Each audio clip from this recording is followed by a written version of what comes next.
noite para todos. Nós vamos fazer uma leitura. A nossa leitura aqui é do nosso irmãozinho Consolador, de abril de 2024. O título é Prática Espírita. Toda prática espírita é gratuita, como orienta o princípio moral do Evangelho. Dai de graça recebeste. A prática espírita é realizada com simplicidade, sem nenhum culto exterior, dentro do princípio cristão de que Deus deve ser adorado em espírito e verdade.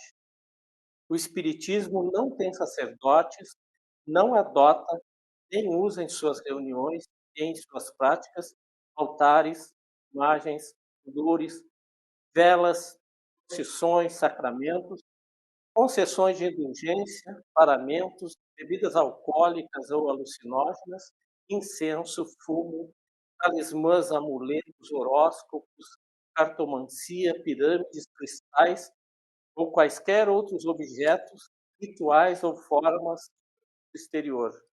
O Espiritismo não impõe os seus princípios, convida os interessados em conhecê-lo e submeterem os seus ensinamentos ao crivo da razão, antes de aceitá-los. A mediunidade permite a comunicação dos espíritos com os homens.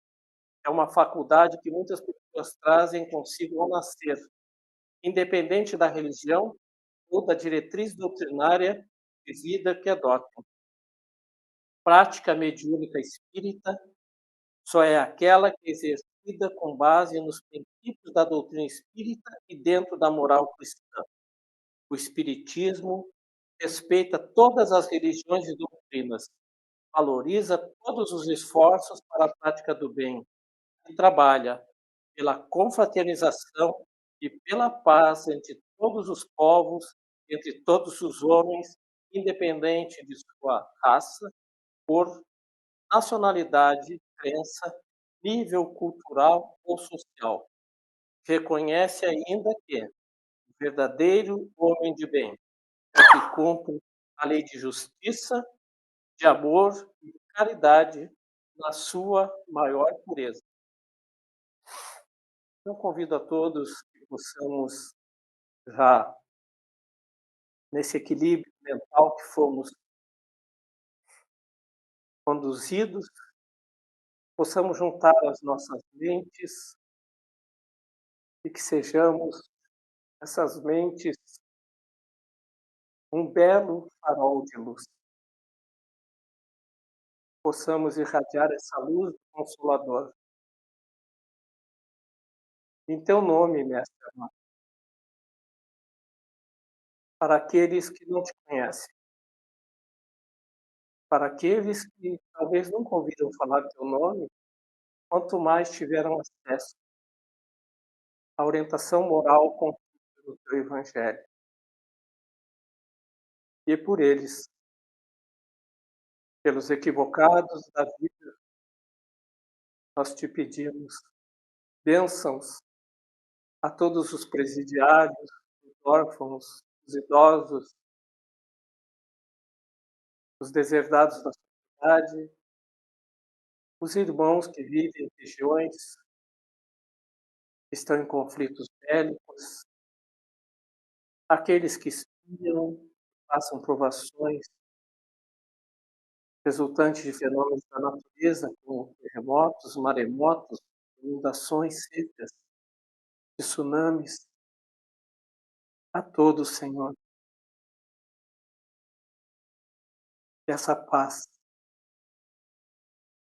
essa luz que nós buscamos para nós mesmos, entregues a Ele, irmãos nossos, que sofrem, mas que um dia sorrirão. Que os amigos espirituais aqui do Consolador possam estar conosco, em particular o nosso irmão, nosso amigo querido, Lucas Amorim, para que possa expor aquilo que ele trouxe como mensagem para todos nós esta noite. Que assim seja. Pessoal, a gente encerra nesse mês de abril, hoje é a nossa última quarta-feira, com atraso, mas não com esquecimento, nós vamos, então, homenagear Allan Kardec e o Livro dos Espíritos, que foi lançado no dia 18 de abril e foi o dia do Espiritismo no Brasil. E o Lucas foi convidado para vir antes, mas eu lembro que ele teve um compromisso em São Pedro do Sul, né? Mas hoje, eu disse, eu só posso ir na última quarta-feira. Ainda está dentro do mês de abril, Lucas. Então, dessa forma singela, nós vamos lembrar de Allan Kardec, da publicação do Livro dos Espíritos e de toda essa pleiade de espíritos que estiveram com Kardec e permanecem por todos nós até hoje. Fique à vontade, Lucas. Amigos e amigas, boa noite a todos. Muito obrigado por cada um de vocês que veio hoje ter conosco. Nós, como mencionei, temos a grata satisfação de estar encerrando este mês, que é um mês muito importante. Estivemos comemorando 167 anos de publicação do Livro dos Espíritos, essa obra que nos traz tanta consolação, essa obra que nos traz tantas dúvidas cada vez que a gente a estuda, porque ela com certeza é uma obra que deve ser lida, relida, estudada e principalmente, mais do que tudo, celebrada esses 167 anos que fez no dia 18 de abril, né, quando ela foi publicada em 1857. E trago para a nossa reflexão, né, algo que é interessante de nós pensarmos, porque quando a gente fala em 167 anos do doutrina espírita, 167 anos do Livro dos Espíritos, a gente deixa de lembrar o quanto sofrido foi a publicação do Livro dos Espíritos. E o quão sofrido foi as demais publicações que Allan Kardec também fez.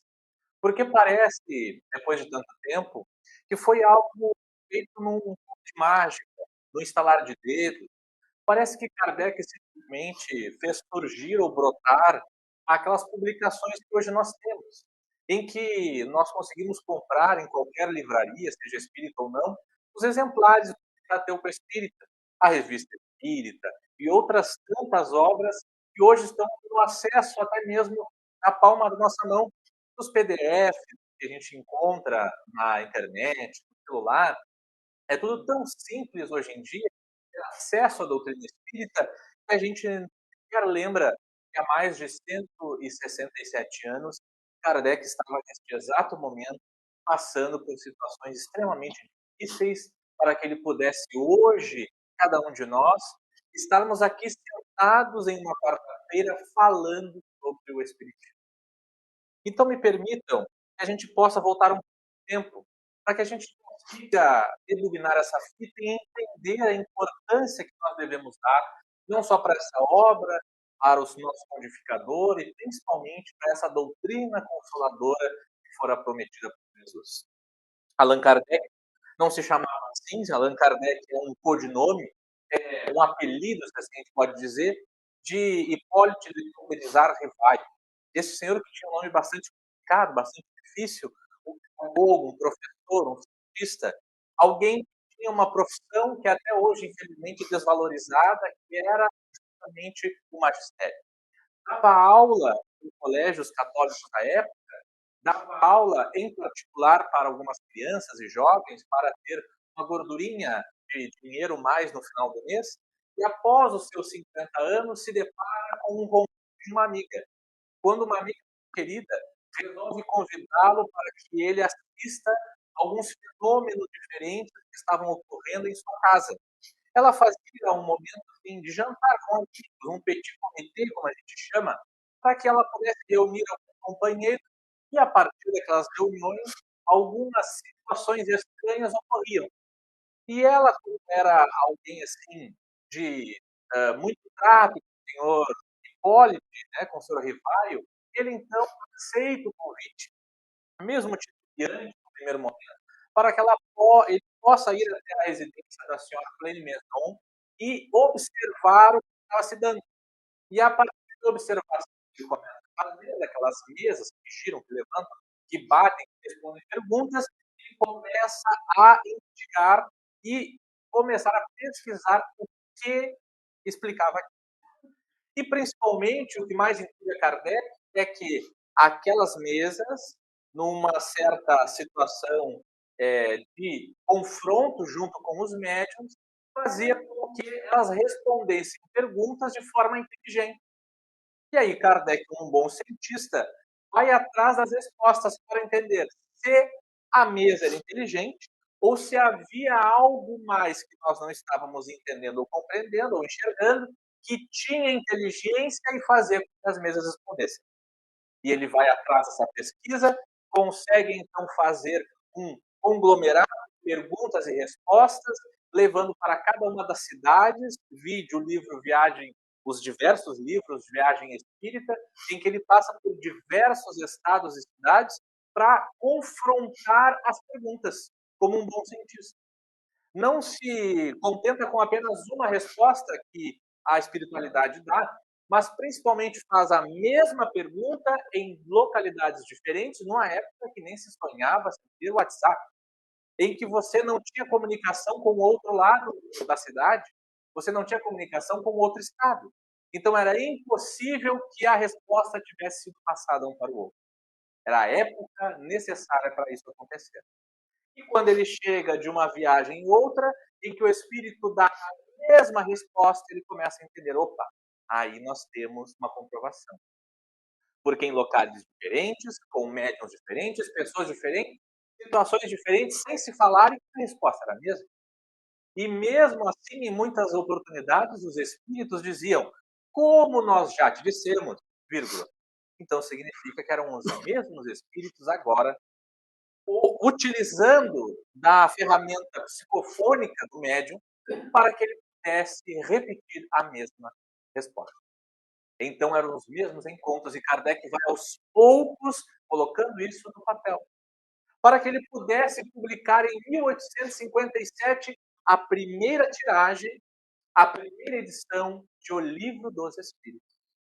E parece algo tão fácil, né? Parece algo assim rapidamente que ocorrera, mas é interessante observar que em 1857, quando oficialmente é fundada a doutrina espírita, quando no dia 18 de abril ele publica o Livro dos Espíritos, nós temos que voltar um pouquinho antes para entender como ele faz essa publicação.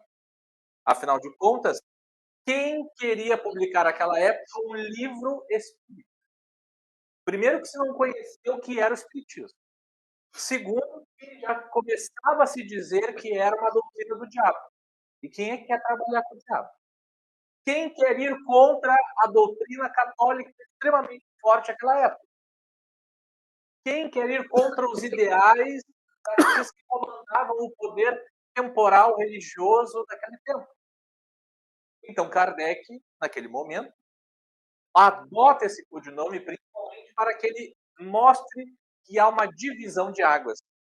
O senhor Rivaio era o pedagogo, o cientista, que até hoje tem publicações pedagógicas, e o senhor Kardec era o passo adiante para que ele pudesse mostrar que, a partir dali, publicações de cunho espírita iriam surgir. E a partir daquele momento, o que o Kardec faz? Começa a procurar alguém que queira publicar o seu livro. Porque se os senhores e senhoras quiserem algum dia publicar uma obra, um livro, terão que procurar uma editora para que ela possa revisar, editar, né, catalogar e principalmente imprimir o livro dos senhores. Se não fizerem isso, terão que fazer de modo independente, que custará possivelmente mais caro e que será muito mais trabalhoso. E foram o que o Kardec fez naquela época. Porque, afinal de contas, ninguém queria publicar. Livreiros existiam, muitos até amigos de Kardec, mas estavam de mãos amarradas para fazer a publicação. Então, o Kardec tenta das mais variadas formas e ele não haveria como fazer essa publicação. Então, ele vai dar uma olhada, né, no seu extrato bancário para que ele possa fazer a publicação e ver que a situação é extremamente complicada. Não tinha muito onde tirar dinheiro e ver que ou ele pagava o aluguel do escritório da sua casa, ou comia, ou vivia, ele e a sua esposa, ou publicava os livros. Ele resolve publicar os livros. E ele publica, então, o Livro dos Espíritos, em 1857, com o dinheiro do próprio bolso de professor, fazendo findar as economias que os dois tinham de longos anos. E aquela oportunidade era, naturalmente, uma oportunidade de mostrar ao mundo que ele acreditava naquele livro, que ele acreditava que aquilo realmente iria acontecer.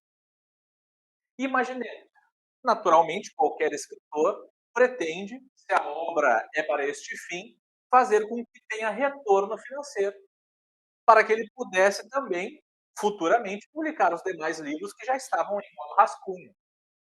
Mas o que o Sr. Kardec começa a receber, na verdade, eram cartas e mais cartas tripudiando em cima da sua publicação.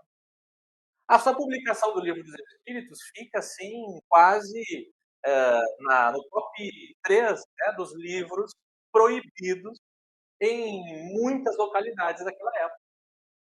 E aí, como reverte financeiramente para que ele possa publicar outros livros? Impossível. Kardec passa situações complicadas financeiramente, até mesmo relatos de fome mesmo entre ele e a esposa, passam a dar aulas particulares cada vez mais para tentar tirar um pouco de dinheiro, e ele passa a ser uma persona não grata por ter publicado aquela primeira edição de mais ou menos 500 perguntas e respostas da tiragem inicial do Livro dos Espíritos. E aí é natural, né? Quando nós temos um ideal, um propósito, nós temos algo que nós queremos muito e acreditamos, e nós começamos a receber que o retorno dado pelas pessoas não é aquilo que a gente espera, a gente também começa a desistir do propósito. Porque parece que só nós acreditamos naquilo. E aquela época parecia que apenas Kardec e a esposa acreditavam no propósito do Espiritismo. Porque as cartas e mais cartas que chegam, elas chegam das mais longínquas paragens e todas com duras críticas, não só à publicação, mas principalmente a Kardec. Dizendo que ele estava louco, dizendo que aquilo era um delírio seu, que ele estava com possivelmente o seu ego inflamado, de que onde já se viu, né, ir contra aquilo que se pregava à época. E tudo aquilo vai enchendo Kardec de tristeza, de angústia, mostrando a ele que talvez ele estivesse praticamente sozinho nessa luta e já praticamente desistindo do restante das publicações. E Kardec passava, conforme relatos, noites em claro. Era alguém que dormia muito pouco, estudava muito, lia, se prestava ainda a responder as cartas, seja lá para onde elas fossem, para poder explicar a ideia do espiritismo para os críticos, e passava noites em claro com isso. A esposa já entendia essa situação, então tentava não atrapalhar, mas ajudava na medida do possível. E Kardec passava principalmente um momento de, talvez a gente poderia até detalhar dizendo que ele passava por um momento de depressão, por volta de 3 anos depois da publicação de O Livro dos Espíritos, em 1860. Houve um inverno extremamente rigoroso em 1860 na região de Paris, e aquele momento era o momento derradeiro para saber que em 3 anos ele não havia tido retorno nenhum financeiro, não havia tido retorno quase nenhum sobre as próprias obras, e já estava a ponto de desistir, não só das publicações, mas principalmente da própria vida, de tamanha situação financeira precária que ele se enfrentava. E naquele inverno rigoroso de 1860 em Paris, em que nevava muito e praticamente não se saía de casa devido ao acúmulo de neve nas ruas, Kardec, uma manhã especial como essa que nós passamos hoje, que nós passaremos amanhã, estava recluso no seu escritório, para que ele pudesse terminar de responder algumas cartas que vinham de longe, bem distante. E naquela oportunidade, Kardec se coloca em uma janela que tinha no seu final do seu escritório, ao lado da sua mesa, para que ele possa observar o início do dia, que era algo que ele gostava muito, ele gostava de ver o dia raiar, como se fosse um bálsamo para ele ver o sol chegando depois de uma noite estrelada. E quando aquela manhã gelada chega, observando através da sua janela, ele começa a ver aqueles flocos de neve que vão caindo. Era bastante frio, e ele vai trocando os olhares entre os flocos de neve que caem e as cartas que estavam em cima da sua mesa. A sua esposa, Amélie Gabrielle Boudet, que por ele era chamada de Gabi, vai até o seu escritório porque logo cedo havia alguém feito uma entrega na sua casa de um pacote muito bem embrulhado. Ela pega aquele pacote, se dirige ao escritório de Kardec, abre a porta, vê que o marido estava contemplando o lado de fora naquele momento, não quer atrapalhar o seu momento de contemplação e deixa a caixa na ponta da mesa. Kardec observa aquela movimentação, vê a esposa, aquela caixa, e junto com aquela caixa ela deixa uma xícara de chá quente para que ele possa se aquecer naquela manhã. Afinal de contas, ela sabia que o marido não tinha dormido quase nada naquela noite. Kardec fica curioso, era alguém extremamente curioso, e ele olha para aquela mesa, vê aquele amontoado de cartas, vê mais uma caixa e não se espanta. Porque, afinal de contas, correspondência chegava praticamente todo dia, e quando ele vê aquela caixa, ele começa a pensar no que seria. Mas a primeira ideia era natural, era mais cartas. Cartas que estavam chegando, possivelmente aglomeradas num caixote, e que as pessoas iriam falar as mesmíssimas coisas que ele sempre recebia. No primeiro momento, ele até tenta não se envolver com aquilo, porque, afinal de contas, ele ficaria um tanto mais triste do que já estava. Mas ele resolve, então, sentar para desembrulhar o pacote para ver o que realmente aquele pacote tinha. Ele senta, pega a xícara de chá, toma um gole, vai aos poucos desembrulhando aquela caixa, e quando ele vai desembrulhando aquela caixa, ele vai vendo que aquela caixa era muito bem feita, era algo de trabalho manual, e ele começa a estranhar porque talvez alguém não tivesse dedicado tanto tempo assim para que severas críticas chegassem até ele. Ele começa a ter talvez até um pouco de esperança que algum sinal ali viesse, e quando ele abre aquela caixa, dentro da caixa tem um livro e uma carta. Algo estranho, porque afinal de contas, que livro iria ser remetido a ele se ele não era livro nem nada? Afinal de contas, outros editores se tinha. Mas ele era estranho. Ele pega o livro e aquele livro estava muito bem encadernado.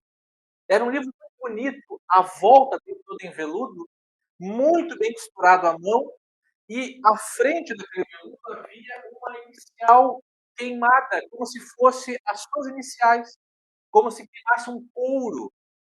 AK. E ele achava interessante, porque afinal de contas, como se fosse uma homenagem ao seu codinome, que ninguém havia feito até hoje. Fica um pouco impressionado com aquela ferramenta, com aquilo que havia feito, e resolve abrir a carta, porque talvez na carta estivesse a resposta para aquele livro que ele estava recebendo. Quando ele desenrola a carta era enorme. Ela era muito grande, como se alguém tivesse passado assim, dias escrevendo. Curioso que era, ele resolve, então, entre um gole e outro de chá, ler a carta. E a carta dizia mais ou menos assim: Senhor Kardec, meu nome é Joseph Ferrier. Eu sou morador de Paris. Talvez o senhor não me conheça, mas eu conheço o senhor como ninguém. Quero lhe contar um pouco da minha história para que o senhor entenda por que estou lhe remetendo este livro. Eu nasci aqui e fui criado pelo meu pai. Meu pai foi um dos melhores encadernadores de livros da nossa época. Minha mãe morreu quando eu ainda era muito pequeno, então não tenho lembrança dela, senhora Kardec. Mas meu pai me criou. Ele era o meu melhor amigo. Alguém que, desde a infância, fez com que eu tivesse tudo aquilo que ele não pôde ter. E meu pai fazia de tudo para que eu pudesse estudar. Eu até tentava, às vezes, senhor Kardec, dizer a ele que eu gostaria também de aprender o ofício da encadernação, mas ele sempre dizia para mim que eu precisava estudar, quem sabe um dia eu poderia aprender com ele, mas que aquele não era o momento. O meu pai, como era muito atarefado, senhor Kardec, nunca pôde me levar a um parque, nunca pôde me ensinar a nadar, nunca pôde me dar assim um passeio que eu sempre quis, porque ele quase não dormia, ele estava sempre trabalhando, os clientes chegavam com as obras, ele tinha que encadernar, e assim a gente vivia. Por vezes ele me contava um pouco sobre a minha mãe. Eu, de certa forma, tinha uma saudade dela, mesmo não a conhecendo, ou mesmo não lembrando dela, porque convivi muito pouco, poucos anos. E eu ficava impressionado observando o quanto eu admirava o meu pai. Mas os anos foram passando, eu fui chegando à minha juventude, e depois da minha juventude, chegando já um pouco à maioridade, comecei a me oferecer para o meu pai, que após o findar dos estudos, eu queria muito aprender o seu ofício. E ele então me ensinava, aos poucos, a encadernar os livros. E eu passava então a fazer aquela encadernação, em um primeiro momento, para lhe ajudar. Fazia muito mal, porque ele já era hábil. Alguém que fazia aquilo há longos anos, enquanto ele estava fazendo 3, 4 encadernações, eu estava ainda terminando a primeira e fazendo muito mal feito. O meu pai, nunca falei isso para ele, mas quando eu ia dormir, eu via que ele ficava corrigindo as encadernações que eu tinha realizado. Mas de uma forma muito carinhosa, ele não fazia na minha frente para que eu não me chateasse. E eu ia aprendendo aos poucos o manuseio, colando as páginas, costurando a capa, fazendo tudo manualmente, um a um, para que pudéssemos entregar as encomendas dos clientes. E eu passei a ajudar o pai. E aos poucos eu fui pegando o jeito, fui fazendo do jeito da moda dele, e alguma coisa começou a me chamar a atenção. Meu pai começou a ficar um tanto mais quieto, aos poucos, começou a ficar um tanto mais aparentemente doente. Ele foi, já estava com uma certa idade, ele começou a ficar um tanto mais acamado. Eu passei a tomar conta das encadernações, que ele já não conseguia mais, ele tremia bastante. E quando eu me dei conta, senhor Kardec, meu pai estava já passando para o outro lado da vida. Meu pai já tinha uma certa idade, então fez de tudo que podia e acabou desencarnando. Eu me vi sozinho, porque já não tinha mãe, não tinha o pai, nunca fui alguém de fazer grandes amizades, nunca me envolvi com ninguém. Então, naquela oportunidade, me vi sozinho, senhor. E sabe que naquele momento não importou tanto, porque afinal de contas eu tinha os livros. Os clientes do pai ficaram para mim, e eu fiquei fazendo as encadernações, o tempo passava, eu pouco saía da minha casa, do meu escritório, e aquilo foi ficando como se meu dia estivesse fadado a passar os dias encadernando livros e continuando a vida. Mas chegou um dia, senhor Kardec, que eu me peguei pensando o seguinte: será que eu terminarei a vida igual o pai? Será que eu vou passar os dias encadernando obras e livros, não conhecerei mais ninguém, não farei amizade? Não aproveitaria a vida. Moro numa cidade tão bela, tão bonita, uma cidade que até é dita como uma cidade-luz, e eu sequer saio de casa para aproveitar um pouco. Eu ficava pensando: será que a minha vida é isso? Será que o resumo da minha vida é simplesmente deixar os dias passarem? E eu me perguntava tanto isso, que um dia eu decidi: hoje eu irei sair de casa. Deixarei atrasar um pouco as encomendas, depois darei uma desculpa aos clientes, mas vou sair. Vou aproveitar uma tarde no parque, vou aproveitar para passear um pouco. Quem sabe à noite eu passeie por uma das avenidas longas de Paris, observe os jovens que aproveitam tanto as noites. E eu assim fiz, tirei um dia de folga para mim. Era muito belo aquele domingo. Era um domingo em que eu passei no parque, as pessoas passando com seus cachorros. E eu cheguei até o cair da tarde, próximo a um bar. E naquele bar os jovens aproveitavam bastante, davam risada, aproveitavam a vida. A noite foi chegando e eu continuei aproveitando a Paris. E eu não sei, senhor Kardec, se o senhor já fez isso uma vez na vida, mas é muito bom caminhar por essa cidade tão iluminada e tão bonita. Conheci tanta gente, aproveitei tanto, e quando a noite já chegava, quase na sua metade, eu resolvi me sentar. Sentei próximo a um café para que eu pudesse, então, ficar olhando a paisagem, ficar olhando as pessoas passarem. Pedi um café, fui tomando um café mesmo à noite, e quando me deparei no outro lado da rua, que também tinha um pequeno café, havia uma senhora. Ela estava sentada numa mesa, tomando também uma xícara de café. Nós nos olhamos, mesmo à distância de uma rua, e quando trocamos olhares, ela sorriu para mim, eu sorri para ela. Eu abanei, ela abanou de volta. Eu levantei da cadeira, fui até ela, sentei na mesa, perguntei o seu nome, e ela me disse: meu nome é Antoniette. E eu achei aquele nome tão bonito. Eu disse: que nome bonito, eu nunca conheci nenhuma Antoniette.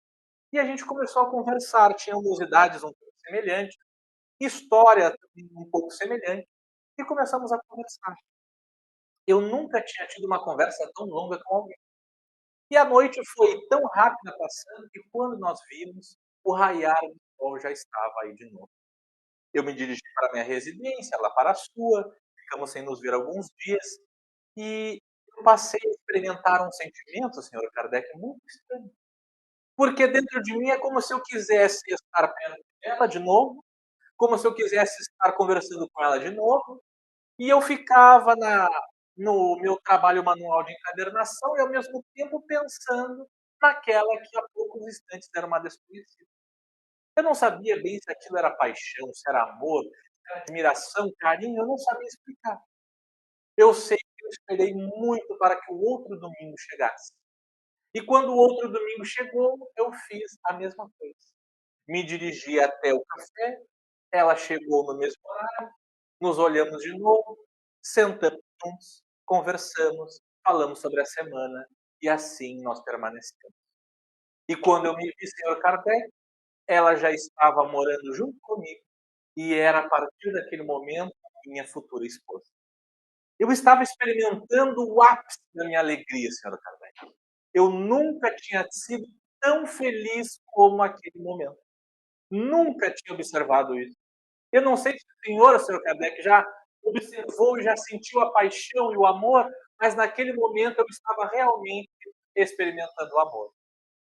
É como se dentro de nós tivéssemos borboletas dentro do estômago, algo que nos levava a querer estar junto o tempo todo. E naquela oportunidade, senhor Kardec, nós já começávamos a pensar no casamento. Como seria o casamento, como seria a nossa vivência, como seriam os filhos e os netos, e nós estávamos planejando o nosso futuro juntos. Mas, senhor Kardec, algo muito interessante ocorreu. Porque, afinal de contas, eu passei a pensar o seguinte: como será que Deus olha para mim? Porque ele já tirou a minha mãe quando eu era muito novo, o meu pai quando eu estava na fase adulta, e naquela oportunidade em que nós estávamos extremamente apaixonados, sem que a gente pensasse muito, eu estava observando a minha amada esposa definhar. Ela teve uma doença que até hoje médico não sabe explicar. Nenhum médico até hoje conseguiu explicar o que a minha Antoniette teve. O que eu sei explicar, senhor Kardec, é que em menos de um mês ela estava morta. A paixão da minha vida tinha morrido. Aquela que estava planejando junto comigo os filhos e o casamento havia desencarnado. E mais uma vez eu me deparei sozinho. Mais uma vez, a solidão era a minha única companheira. E como é triste a solidão, senhor Kardec. Se o senhor não experimentou, jamais experimente, porque ela é muito triste. Mas, com o passar do tempo, eu comecei a pensar que não tinha mais motivo para viver. Já não tinha mais por que continuar vivo, afinal de contas, não tinha ninguém. Eu não conseguia me relacionar com ninguém. As pessoas que eu mais amava morriam. E eu defini, então, certo dia, senhor Kardec, extinguir com a minha vida. Porque era o único resultado. Era o único motivo de eu continuar a viver. Era ter alguém para amar. E como eu não tinha ninguém, o mais fácil era eu desencarnar. E parecia que Deus não me levava nunca, eu não adoecia. Então era mais fácil eu mesmo exterminar com a minha vida. E como o meu pai nunca pôde me ensinar a nadar, eu já sabia até como fazer. Porque eu iria me jogar no Rio Sena. O Rio Sena, um dos rios mais conhecidos de Paris. À noite é um rio bastante gelado, principalmente nessa época de inverno. E eu não sei nadar, então, sinceramente, se eu me jogasse numa das pontes, pronto, o fim estava ali. Delimitei até mesmo a data que eu iria fazer isso. Na data em que eu estava comemorando mais um aniversário, sem ninguém junto comigo, eu resolvi sair de casa à noite para encerrar com a minha ex. Caminhei pelas vielas de Paris até chegar à Ponte Marie, muito conhecida aqui como um ponto turístico, Sr. Kardec, o senhor conhece bem. Cheguei à Ponte Marie, olhei as estrelas, olhei a lua, olhei o céu, me despedi de tudo isso, dei tchau para a minha vida, e quando cheguei na Ponte Marie para me jogar ao rio Sena, naquela noite que estava bastante gelada, você sabe, a iluminação não é das melhores naquela ponte. Quando coloquei o meu corpo para jogar aquela água, eu fui me apoiando aos poucos naquele parapeito, e quando eu me apoiei mais uma vez para dar o impulso final, é como se alguma coisa molhada tivesse raspado na minha mão e caído ao chão, como se fosse ah, um aglomerado de panos que tivesse caído perto ao meu pé. Eu achei estranho, porque o barulho que fez era de algo pesado. E eu fiquei olhando, tateando naquele local escuro, tentando entender do que se tratava. E quando me dei conta, observei aquele pano molhado estava ali colocado, e eu tentei tatear, não conseguia chegar até o que estava ali colocado. Quando eu vi, era um pano molhado, envolto em qualquer coisa. Olhei, tateei, não conseguia ainda observar, não conseguia olhar, e caminhei para perto da cabeceira da ponte para que eu tentasse olhar o que realmente era aquilo. Quando observei, era um pano molhado em volta de algo. Fui tirando aquele pano em volta daquilo que eu não sei realmente o que era, e quando me dei conta do que era, estava um exemplar de O Livro dos Espíritos. Eu achei estranho, porque o Livro dos Espíritos, que espíritos que sinceramente escrevem livro? E eu fiquei também pensando o seguinte: eu que convivo tanto com o livro, e sinceramente do nada me surge um livro nas minhas mãos, eu resolvi abrir, porque estava curioso, estava terminando a minha vida, e quando eu me deparo com um envoltório de panos molhados no livro, eu resolvo abrir o livro para saber o que os espíritos tinham escrito de tão bom. Quando eu abro, estava escrito realmente o Livro dos Espíritos de Allan Kardec. Eu fiquei pensando, eu não conheço esse escritor, fiquei pensando se em algum momento havia é, datilografar, feito a publicação dele, ou feito aquela editora dele, ele sinceramente não conhecia. Quando me dei conta, estava abrindo o livro, e embaixo de O Livro dos Espíritos tinha uma escrita dizendo: "Este livro salvou a minha vida". Eu achei estranho, fiquei curioso, porque um livro salva vidas, quis então ler, e comecei a ler. Passei pela pergunta número 1, número 2, e comecei a ler tudo o que o senhor perguntou para os tais dos espíritos. Comecei a caminhar, fui lendo, caminhando e lendo, caminhando e lendo. Quando me dei conta, eu estava de volta à minha casa, sentado no meu escritório, lendo as mais de 500 perguntas e respostas que o senhor havia feito para os espíritos. E aí eu me dei conta, quando o dia raiou, que eu também havia sobrevivido ao ler o Livro dos Espíritos. Então, senhor Kardec, naquele momento, passada aquela angústia e aquela crise que eu tive, eu passei então a encadernar o seu livro como minha prioridade, para que eu pudesse remeter ao senhor de volta, para que eu pudesse enviar ao senhor como um presente. Por isso, fiz esta capa em sua homenagem. E gostaria muito que o senhor guardasse esse livro, para que esse livro ficasse na sua prateleira, e sempre quando o senhor olhar, que o senhor possa lembrar de mim. E se o senhor observar melhor, há também a minha assinatura na parte de abertura do livro. Kardec então largava aquela carta, olhava o Livro dos Espíritos de novo, ao abrir, estava realmente já manchada daquela umidade da onde ficou o livro por muito tempo, escrito: "Este livro salvou a minha vida". E embaixo escrito. Esse livro também salvou a minha. Joseph Ferrier, abril de 1860, Paris. Na contracapa, né, a parte de trás da carta, como se fosse assim, uma assinatura final de Joseph, ele escreveu: Senhor Kardec, se algum dia o senhor estiver pensando em não continuar as publicações dos seus livros, se algum dia o senhor estiver triste, ou se algum dia o senhor estiver contando com não continuar escrevendo ou perguntando aos espíritos, lembre de mim e lembre dessa outra pessoa que também escreveu, porque tenha certeza que pelo menos 2 vidas o senhor já salvou. Continue o seu trabalho. Eu continuei orando pelo senhor. Joseph Ferrier escreveu essa carta a Kardec naquele início de manhã.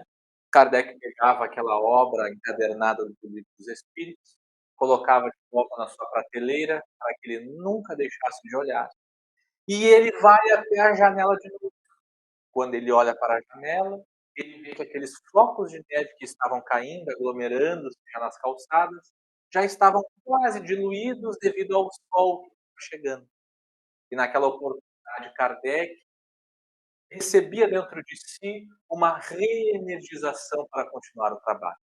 Sentava de novo e continuava a responder às cartas dos críticos que chegavam de longe. E a partir daquele dia, não desistiu da publicação do Pentateuco Espírita, que nós temos até hoje com facilidade de acesso. O raio de sol que chegara na manhã de Kardec é o raio de sol das nossas vidas, como o Espiritismo faz conosco. A escuridão nos chega, mais ou menos dia. A neve cai sobre nós, mais ou menos dia. O frio da solidão ou dos desafios que passamos chega ou chegará se já não chegou. Mas o raiar do novo dia sempre chegará também. O sol quente que faz com que aqueçamos o corpo e que faça com que os flocos de neve virem água também chegará. Se a tristeza chega, se o desafio chega, se os momentos de tristeza chegam, também é anúncio que os dias de felicidade chegarão, que os dias de realizações chegarão, que embora isso que tu estejas enfrentando hoje, na tua individualidade, seja difícil ou até mesmo o mais complicado momento da vida, não esqueça que até hoje, todos os desafios que tu enfrentaste, tu conseguiu sobreviver. Todos tu venceste até hoje na idade em que está. E irá, eu tenho certeza, vencer os próximos que chegarão. Porque, afinal de contas, Jesus, para nós, como Kardec mesmo traz, é o modelo e guia da humanidade. É aquele que chegou para nós a dizer: tende bom ânimo, porque eu venci o mundo. E ele assimilava principalmente dizendo: vocês também poderão fazer o mesmo. Então, tenho certeza que ele não nos prometeria algo que não pudesse ser cumprido.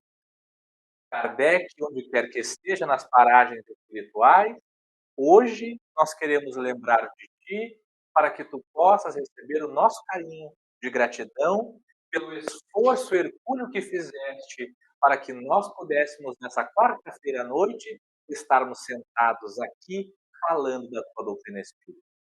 E a Jesus que nos prometeu essa revelação, essa doutrina de caridade, de carinho e principalmente essa doutrina consoladora, a Jesus, nosso mestre principal, o nosso muito obrigado. Porque temos a certeza que se os dias são difíceis com Ele, imaginemos Jesus fora da nossa vida. Com certeza hoje estaríamos debatendo-nos no caos, como diria Bezerra de Menezes. Aos ouvidos atentos e amigos de vocês, que até agora estiveram conosco e com muito esforço não dormiram, o nosso muito obrigado e o desejo que nós em breve possamos nos encontrar de novo para falar sobre o Espiritismo. Amém. Obrigado, Lucas.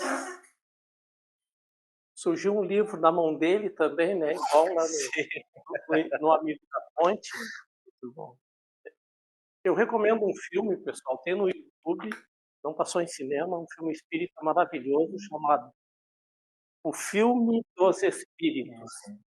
Neste filme, tem uma passagem do filme que tem um indivíduo que está querendo cometer o suicídio e o gari tira o livro da sacolinha que está pendurada no carrinho e dá ao indivíduo. É maravilhoso esse filme. É um filme espírita que não foi badalado, mas ele é muito bonito e tem no YouTube de graça. Filme dos Espíritos. Eles aproveitaram essa passagem do suicida da ponte, né? Para quem quiser ler, se me permite, esta história não foi inventada por mim, obviamente. Ela está num livro chamado O Espírito da Verdade. Esse livro, O Espírito da Verdade, escrito por Valdo Vieira e Chico Xavier, em que eles juntam várias histórias contadas pelos espíritos e uma dessas histórias está nesse livro chamado O Espírito da Verdade, para a gente buscar e ler. A gente também está numa campanha aqui na casa, pessoal, além da campanha Venha ao Centro Espírita, que as pessoas leiam as obras espíritas, né? O Livro dos Espíritos está ali com Lucas e mais 4 compõem, como ele disse, o Pentateuco. E nós estamos repassando aqui na casa R$ 25 cada livro das obras básicas, né? O Evangelho, o Livro dos Espíritos, o Céu e o Inferno, a Gênese e o Livro dos Médiuns. R$ 25. Acredito que é um preço bastante moderado. As pessoas talvez vão encontrar no centro também um pouquinho mais caro. Tá? E queremos convidar também os jovenzinhos para a nossa evangelização. Ela começou sábado passado, né, efetivamente, mas está aberta durante o ano para outros jovens que queiram vir somar aqui na casa. Turma das 14 horas às 15 horas os menorzinhos, das 15 às 16 horas os maiorzinhos. Tá? Quem quiser participar, basta vir aqui na casa e será acolhido e mostraremos às crianças esse nosso guia e modelo de Jesus. Agradecendo a presença de todos que estão conosco, eu peço para nós encerrar que o Lucas faça a oração final para todos nós. Eu vou ler um pequeno poema antes da gente fazer a nossa oração do livro Rosas com Amor, de Chico Xavier, em que um autor denominado Antônio Martins cita um belíssimo poema chamado Temário da Dor, que diz assim: dor lembra sombra por fora, mas por mais densa sofrida, é sempre ação para dentro, trazendo mais luz à vida. O gênio, para ser gênio sublime e revelador, é força da inteligência crucificada na dor. No todo da vida humana, a prova que boa, em tudo é parte de Deus, enobrecendo a pessoa. A dor que ilumina por transformar-se em bem, nunca pede compaixão e nem atrapalha ninguém. A lágrima em toda a estrada, desde a mais pobre à mais rica, é uma ilusão que se apaga, uma verdade. Antônio Martins, Temário da Dor, através de Chico Xavier, no livro Rosas com Amor, nos lembrando que a dor que nos chega hoje, que o sofrimento que nos aflige, na situação em que nós passamos, temos a certeza hoje de que será mais uma vez passageiro. A alegria que nos chega, a dor que nos visita, o momento de angústia, tudo passa. Como justamente Chico Xavier já nos asseverava, quando recebeu o recado de Maria, mãe de Jesus, dizendo que tudo na vida irá passar. Nós passaremos por essa vida, os nossos queridos passarão, e todos os momentos de caos também ficarão para trás. Por isso, Jesus, hoje nós queremos te agradecer. Agradecer porque tu é presença constante em nossa vida. Agradecer porque a espiritualidade amiga, com bom carinho, faz com que nós recebamos hoje, mesmo sem perceber, toda a luminosidade, mais do que ainda merecemos. Queremos agradecer também a Kardec, esse bom senso encarnado, que nos mostrou que nós podemos mais, que nós podemos superar os momentos de desafios, de angústia, de solidão. E se nós pudermos, Senhor Jesus, neste momento em oração, estender não só a gratidão, mas principalmente os pedidos, porque hoje, na atual situação que nos encontramos, somos espíritos ainda muito pedintes. Visita-nos nessa noite, Jesus, o nosso lar. Que tu possas cear conosco, que tu possas nos visitar.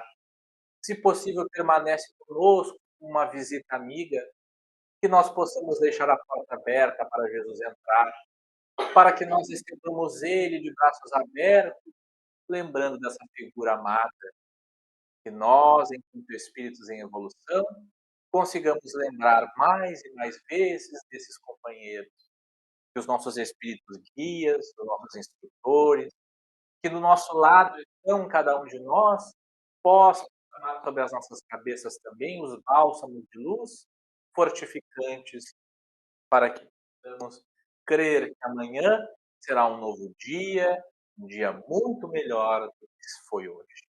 Muito obrigado por tudo, Senhor, e que assim seja.